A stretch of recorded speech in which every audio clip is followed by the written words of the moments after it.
Salut à tous, alors dans cette vidéo on va voir comment reproduire cette section là, donc la réduction sur la quantité sur le story theme. Alors on va le voir, c'est pas très compliqué, il y a juste une petite subtilité à prendre en compte, donc on va voir ça. Déjà l'avantage de cette section c'est de pouvoir justement ajouter directement le bon nombre de produits dans le panier.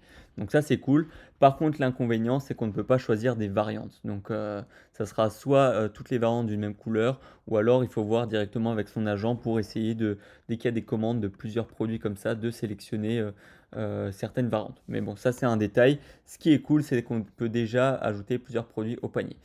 Donc, on va tout de suite voir, je vais décaler ma tête juste ici. Ça se passe alors directement sur soit la page produit ou alors directement sur une section produit. Il faut ajouter un bloc réduction sur la quantité. Alors là, en l'occurrence, je ne peux pas l'ajouter parce qu'il y est déjà. Donc, réduction sur la quantité. Et on va directement voir qu'est-ce qu'il y a dans les paramètres. Donc, on peut choisir de mettre une image ou non. Là, j'ai mis une image sur les trois. Alors, je conseille de vraiment mettre soit pas du tout d'image, soit une image sur les trois, mais pas en mettre pas sur le premier et en mettre sur les deux autres. Enfin bref, ça serait pas cohérent. Donc on a le titre qui se retrouve ici, en l'occurrence une brosse, la quantité, une unité, donc c'est-à-dire qu'il y en a une qui va être ajoutée au panier, prix comparatif, prix en réduction, voilà c'est prix et prix barré, pas besoin d'expliquer plus. On comprendra un petit peu mieux sur la deuxième, donc là on est sur cette variante-là. Donc, le label, c'est ce qui se trouve en haut. Donc là, en l'occurrence, c'est un acheté égale le deuxième à moins 50%. Il y a l'image, le titre qu'on retrouve encore une fois ici, la quantité qui est cette fois-ci de 2. Quand on ajoute, eh ben, il y aura deux brosses à dents qui seront ajoutées. Et ensuite, prix comparatif, c'est le prix barré qu'on retrouve là. Et prix en réduction, c'est le vrai prix. Donc voilà, c'est pareil pour le troisième.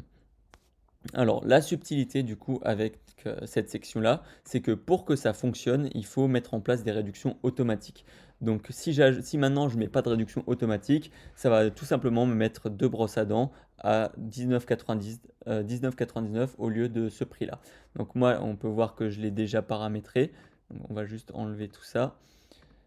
Tac, je vais le refaire. On va repousser la caméra juste ici. Et on peut voir que la réduction s'applique automatiquement. C'est le code duo. Donc pour ça, on va aller voir dans les codes de réduction, juste ici, dans réduction. Et on peut voir que j'ai créé plusieurs codes. Alors il y a le code duo et le code quattro qui seront intéressants pour nous. Là, on peut voir que j'ai sélectionné X pour le prix de Y. Donc c'est cette variante-là, X pour le prix de Y. Donc quand on arrive dessus, on donne le nom à la variante, bien évidemment. Quantité minimum d'articles. Donc pour une brosse à dents achetée, et là on sélectionne le produit qui nous intéresse. Je vais de nouveau me décaler. Donc on sélectionne le produit qui nous intéresse avec les variantes également.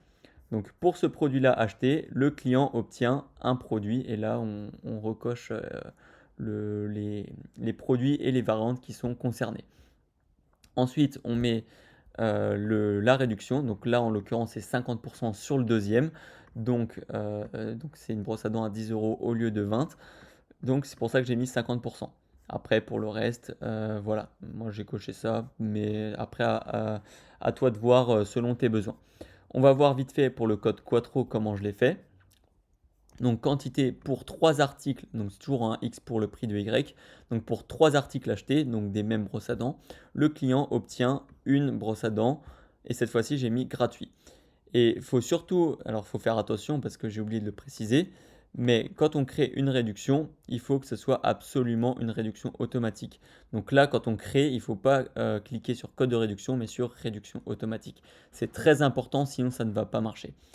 Donc voilà, c'est à peu près tout pour cette vidéo. Une fois que tu as tout mis ça en place, ça devrait fonctionner parfaitement sur ta boutique. Et n'oublie pas que si tu as des questions, tu peux les poser par mail. Et puis voilà, c'est à peu près tout. Et n'oublie pas que le thème continue d'évoluer. Il y aura des futurs mages. Et si jamais tu as des suggestions, tu peux aussi les soumettre par mail. Donc voilà, c'était à peu près tout. À la prochaine.